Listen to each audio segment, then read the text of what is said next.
చందుర్తి మండల కేంద్రంలో శుక్రవారం రైతు సంక్షేమ సంఘం కార్యవర్గ సమావేశాన్ని స్థానిక మార్కండేయ ఆలయంలో నిర్వహించారు.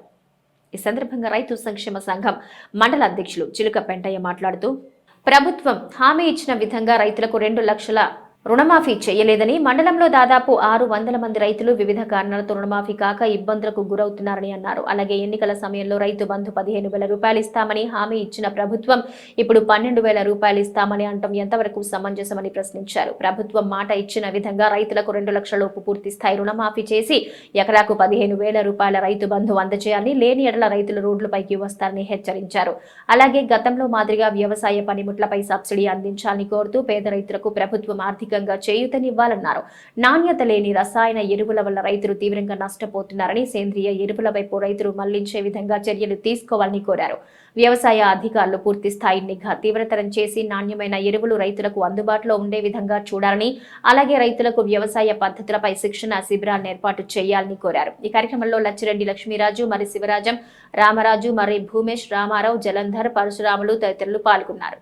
15,000 ఇస్తాం మా ప్రభుత్వం రాగానే అన్నారు. అది కూడా ప్రభుత్వం మాట తప్పి మళ్ళీ ఎకరాన 12,000కు కుదించిర్రు.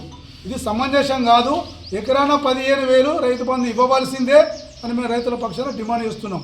మరి రైతులకు ఒక రైతు బంధే కాదు, రైతులకు గతంలో ఇచ్చినట్టు ప్రభుత్వాలు ఇచ్చినట్టు అన్ని రైతులకు సంబంధించిన పనిముట్లు, ఇలా లిఫ్ట్ ఇరిగేషన్స్ కానీ పూర్తి సబ్సిడీలో ఇవ్వాలి.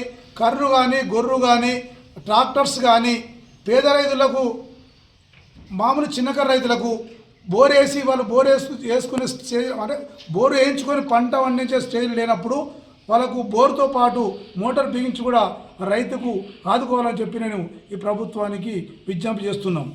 మరి అదే మాదిరిగా ఈ రసాయన ఎరువుల ద్వారా రైతులు చాలా నష్టపోతున్నారు. కాబట్టి కార్బన్ కేంద్రీయ ఎరువుల వైపు రావాల్సిందిగా మేము అందరం రైతులు ఉండి ఈ రసాయన ఎరువులను తగ్గించడానికి ఏదైనా మాకు కొన్ని సంస్థలతోని చూసి ఎక్కడైనా అక్కడెక్కడ విజిట్ చేసి మంచి సైంటిస్ట్తోని, ప్రభుత్వం నుంచి ఒక రిటైర్డ్ ఉద్యోగస్తులతోని, మంచి రైతుల సూచనతోని రాబోయే రోజుల్లో మేము రైతులకు మండల కేంద్రంలో అన్ని గ్రామాల నుంచి వెళ్ళి శిక్షణ శిబిరం పెట్టి రైతును చైతన్యవంతం చేయాలి.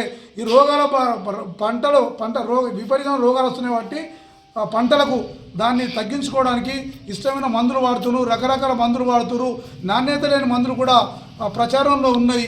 దాన్ని కూడా అగ్రికల్చర్ ఆఫీసరు దృష్టిలో పెట్టుకోవాలి. ఇలా డిఏపి కానీ కావాలంటే దొరకడం లేదు.